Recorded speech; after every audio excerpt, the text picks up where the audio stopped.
सास बनी डंडे वाली भूत। शिखा की नई नई शादी हुई थी। उसका मायका और ससुराल दोनों कानपुर में ही थी, इसलिए उससे मिलने उसके भाई अक्सर आते जाते रहते थे। ये बात शिखा की सास मीना को बिल्कुल पसंद नहीं थी। मम्मी जी, आज राहुल भैया आ रहे हैं। कौन? तेरे चाचा का लड़का? जी मम्मी जी। अरे पर वो तो दिल्ली में रहता है ना। हाँ मम्मी जी, उन्हें कल सुबह दिल्ली के लिए निकलना है, तो वो आज मुझसे मिलते हुए कल सुबह यहीं से निकल जाएंगी। हमने तो धर्मशाला खोल रखी है ना। कुछ कहा क्या मम्मी जी?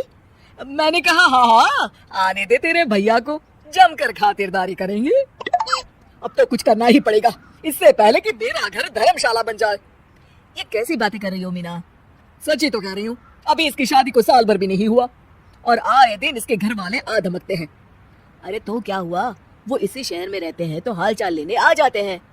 इस बार मैं उनका हाल और चाल दोनों ही बिगाड़ दूंगी। अब बहुत हो गया जी। अरे ये कैसी बातें कर रही हो, हे भगवान, बस आप तो देखते जाइए। शाम को राहुल आता है। नमस्ते आंटी, कैसे हैं आप लोग? हम लोग तो ठीक है, तुम कैसे हो बेटा? मैं भी अच्छा ही हूँ आंटी। बस आज रात के बाद नहीं रहोगे।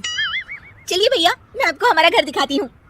रात में खाने की टेबल पर शिखा, रोहित कहीं दिखाई नहीं दे रहा। जी भैया, वो ऑफिस के काम से बाहर गए हैं, कल शाम तक आएंगे। अच्छा अच्छा। बेटा, क्या तुम भूत प्रेत में मानते हो? नहीं नहीं आंटी जी, पर अचानक आपको ये ख्याल कहाँ से आ गया?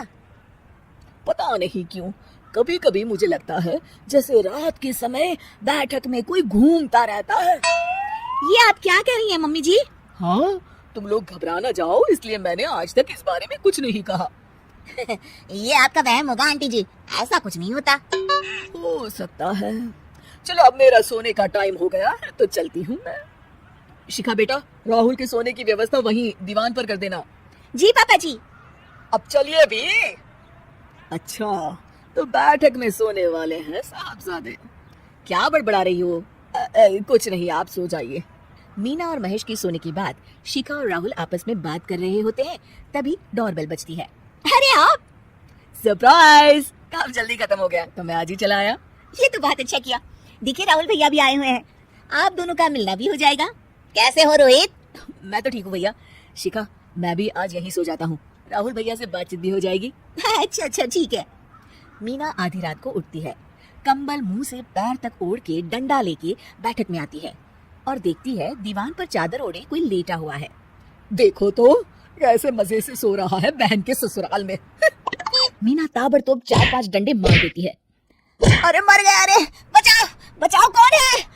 मीना जल्दी से अपने कमरे में भाग जाती है। हे भगवान, ये मैंने क्या किया? ये रोहित कहाँ से आ गया? लगता है ये नालायक राहुल मेहमानों वाले कमरे में सो गया होगा। आज तो इसकी खैर नहीं। उधर बैठक में, अरे क्या हुआ रोहित? मैं बाथरूम में था, तुम्हारे चिल्लाने की आवाज सुनी। पता है भैया, मैं सो रहा था, अचानक से कोई आकर मुझे डंडे मारने लगा। ये क्या कह रहे हो? लगता है तुम भी आंटी की तरह भूत प्रेत में मानते हो। नहीं नहीं भैया, सच में कोई आया था। मैं तो जा रहा हूँ मेहमानों वाले कमरे में सोने के लिए। इस समय अपने रूम में जाऊंगा तो शिखा की नींद खराब हो जाएगी। ठीक है भाई, जाओ तुम, जहाँ तुम्हारा भूत डंडा लेके ना आ सके। थोड़ी देर बाद मीना कंबल ओढ़ के डंडा लेकर मेहमानों वाले कमरे में पहुंच जाती है। वो बिस्तर पर से रोहित को फिर डंडों से मारने लगती है। अरे मर गया, अरे मर गया। तू भूत प्रेत में नहीं मानता ना? ये ले, अब डंडे खा। हैं?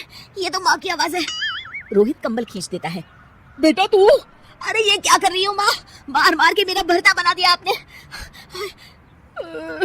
माफ कर दे मेरे लाल, मैंने तो तुझे ही मार मार के लाल कर दिया। मैं तो उस राहुल के बच्चे को सबक सिखाना चाहती थी। राहुल भैया को? हाँ बेटा, मुझे लगा अगर उसे डंडे मारूंगी तो शिखा के मायके वाले यहाँ आना छोड़ देंगे।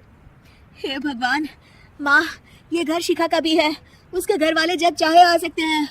हाँ बेटा, आज मुझे भगवान का इशारा समझ में आ गया। मैं कितना गलत करने चली थी और अपने ही बेटे को चोट पहुंचा दी। अब चुपचाप जाके सो जाओ माँ, और किसी को कुछ बताने की जरूरत भी नहीं है। शिक्षा दूसरों का बुरा चाहने वालों के साथ भी बुरा ही होता है।